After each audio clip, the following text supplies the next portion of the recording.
Bonjour, dans cette vidéo, je vais vous montrer comment je réalise ce pastel du début à la fin pour que vous puissiez nourrir vos œuvres d'originalité et d'énergie. La vie, quoi. Allez, au boulot. Mais avant toute chose, je vous invite à lever le pouce bleu, à partager et à vous abonner pour ne rater aucune parution. Je vous invite en plus à profiter de formations gratuites si vous vous inscrivez dans les descriptions ci-dessous. Voilà donc le tableau que je suis en train de commencer. C'est un pastel sur du pastel mat gris moyen. Vous savez, la couleur la plus standard que j'utilise. Pour des raisons pédagogiques, hein, comme j'explique souvent, cette valeur de gris se situe entre le blanc et le noir, on va dire à peu près au milieu, peut-être un petit peu plus vers le foncé, et ça permet facilement de dessiner discrètement et très rapidement de passer d'un côté vers le très clair et de l'autre côté vers le foncé. Et ça va très très vite, c'est plus simple que de démarrer sur un papier blanc. En plus, je prends peu de couleurs et je vous cache pas aussi que j'ai une arrière-pensée pédagogique et je ne souhaitais pas, alourdir le sujet par des explications sur les effets de matière, les couleurs préparatoires, etc. Donc la sobriété du gris permet d'aller assez vite. Alors là, je suis en train de dessiner. Alors, je ne dessine pas que du noir, comme vous voyez, mais avec du crayon. Et là, je vais faire un tableau qui va être fortement marqué au crayon, mais enfin, crayon et bâtonnet. Alors, l'idée est simplement une idée très simple, c'est le clair et l'obscur, c'est-à-dire que le haut, c'est très clair, le bas, très foncé.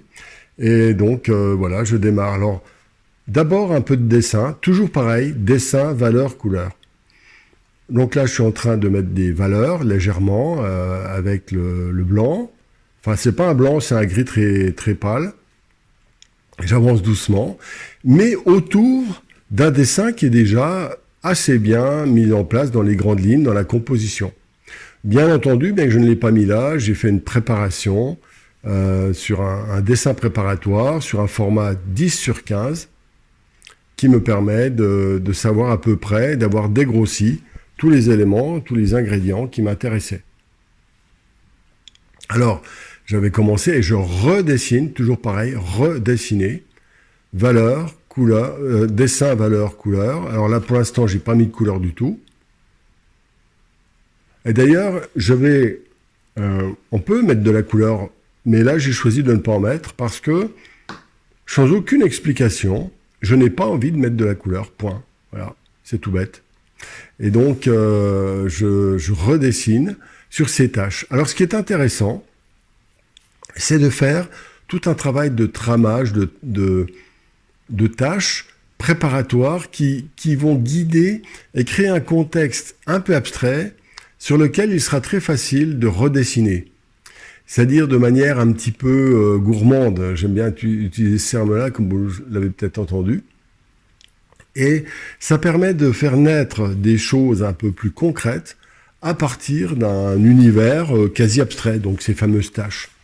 Mais pour des raisons pédagogiques, comme je ferai donc l'explication plus complète de ce tableau dans le cadre de formation que je fais par ailleurs. C'est-à-dire, si vous voulez voir, comme j'ai dit en bas, vous pouvez y avoir accès.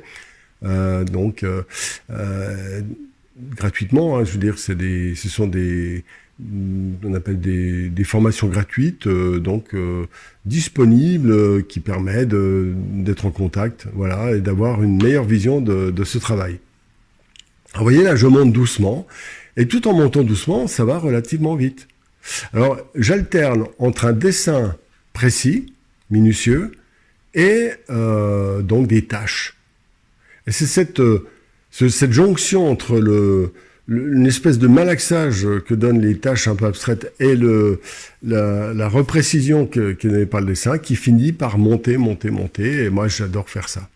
Voilà. C'est une technique en même temps assez classique et qui est assez simple à continuer. Alors à droite, j'ai préparé des gris, beaucoup de gris, comme vous voyez. Il y a quelques bleus, quelques couleurs très très douces, mais ces couleurs très douces vont suffire à donner une ambiance colorée. C'est assez intéressant, c'est-à-dire que ça fait des gammes de couleurs pâles, on va dire, très très très très très très légères. Là, je suis en train de repréciser. Alors, le pastel, comme vous le constatez, peut se poser par aplat ou avec la pointe. Et en fait, de manière un peu intuitive, je marque cette vitalité c'est pour créer une espèce de matière, d'effet de vitalité dans la structure, de la texture du tableau. Sinon, le risque, dans ces cas-là, c'est de se retrouver avec un fond complètement lisse et ça manque de force. Hein, c'est évident. Il vaut mieux commencer à faire comme je viens de faire là, avec un fond un peu texturé et un peu trop texturé pour ensuite l'estomper, la compléter, la faire refonctionner avec des hachures, des choses, des détails, mais qui fait que le fond, même les zones qu'on considère comme vides, comme la partie haute claire, peut être une sorte de jeu étrange de surcouche, de couche sur couche sur couche d'effets de matière autour simplement du gris pâle. Et ça donne autre chose, une sacrée vitalité que ne donnera pas un pastel écrasé et estompé, qui est aussi, bien entendu, un type d'effet de matière, mais qui ne doit pas être systématique. Et en général, beaucoup de pastellistes l'utilisent de manière trop systématique. Là, je suis en train de redessiner, là, je dessinais donc un peu le bas. J'ai commencé par le haut.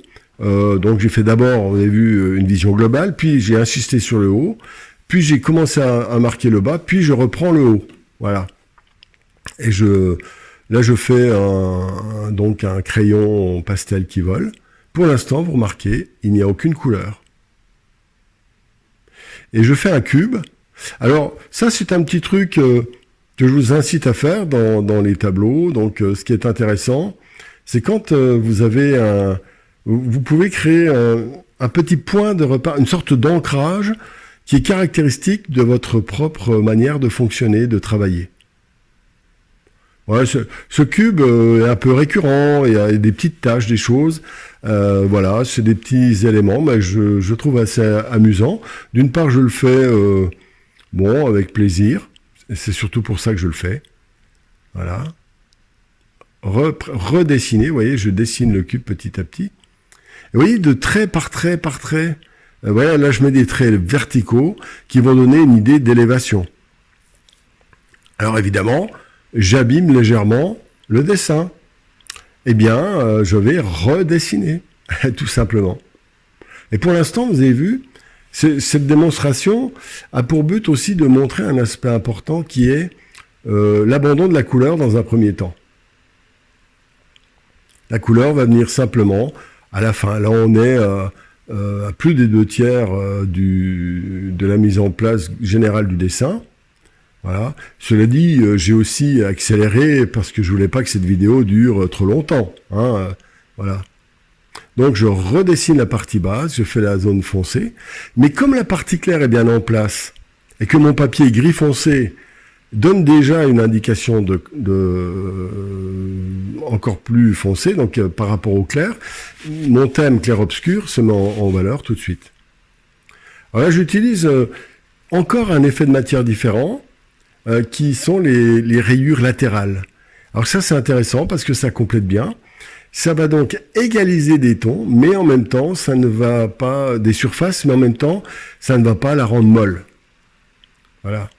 Alors là, j'insiste, je fais plus foncer la partie basse.